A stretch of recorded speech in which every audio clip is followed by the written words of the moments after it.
has come. Execute Order 66. Yes, my lord.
Kim, their leader. The Allies must have been desperate. He said it was their first mission, that his sixth man is dead. He's probably lying. I will uncover the truth. Are there other teams like this one? How did they learn of Hamburg? Is Tempelhof at risk of being compromised? These are the things I need to know. There's more at stake here than I'm at liberty to discuss. Just know that I'm counting on you, Herr Richter. I understand. Thank you. So.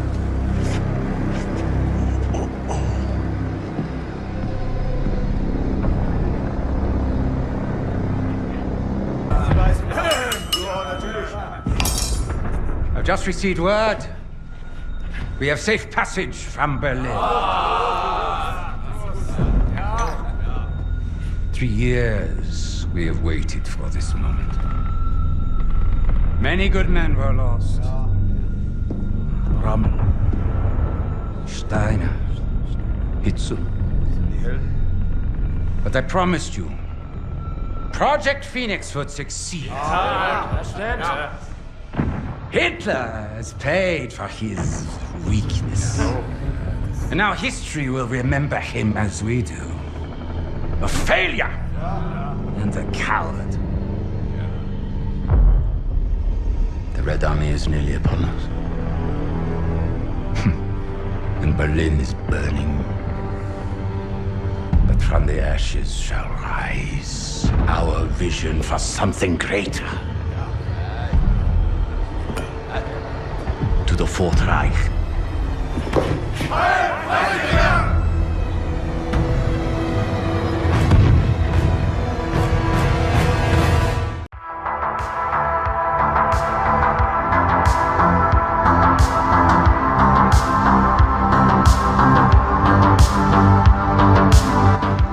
We owe a debt of gratitude to our task force and to the ULF for our success against Vladimir Makarov and his private army. Much has been said about the ULF. Farah Karim and her soldiers are a terror organization. No, Farah Karim is and always has been an ally to the United States and our Western partners in the region. How did Commander Karim obtain American armament? For nearly a decade, I sent weapons to Commander Karim to support support her missions against Al-Qatala, Russian incursions into Urzisk. Were those shipments legal? No. In order to save lives, I commissioned illegal shipments with funds I approved myself. Quiet, please.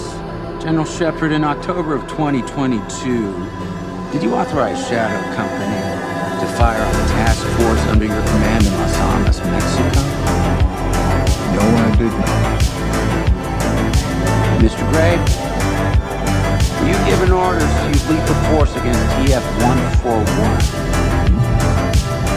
Yes, I was. Quiet in this chamber. Who gave you those orders? General Herschel Shepard. Did you act on those orders, Mr. Graves? No, absolutely not, sir. Quiet!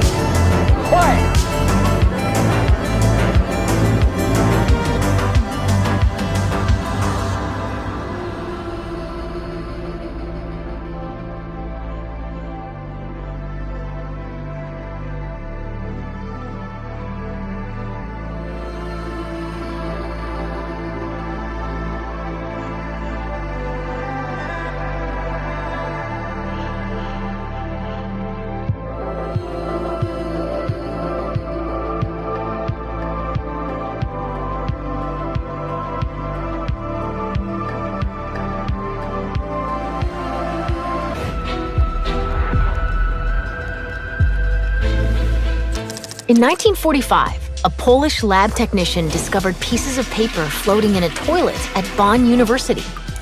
Little did he know, the discovery would trigger one of the most controversial intelligence initiatives in United States history. When around 1,600 Nazi scientists were recruited to the US. Those pieces of paper were fragments of the Ausenberg List, a roll call of Nazi Germany's top scientists, rocketeers, and engineers.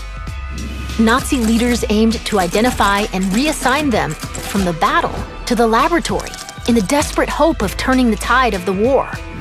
But when the war in Europe ended and Nazi Germany was defeated, news of the Ausenberg List made it into the hands of US intelligence, where it was seen as an opportunity for the US government to recruit the scientists for themselves.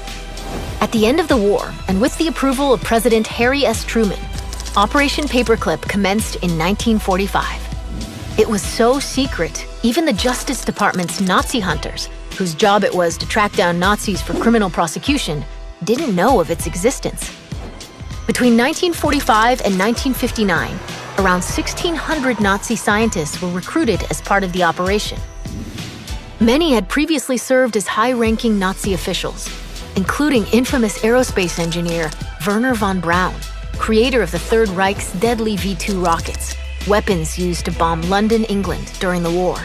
Due to Operation Paperclip, von Braun became director of NASA's Marshall Space Flight Center and the chief architect of the Apollo moon landing launch vehicle. With the successful firing of the Saturn, a gigantic stride has been taken in the exploration of space. Specialists in chemistry, physics, and electronic engineering were also hired.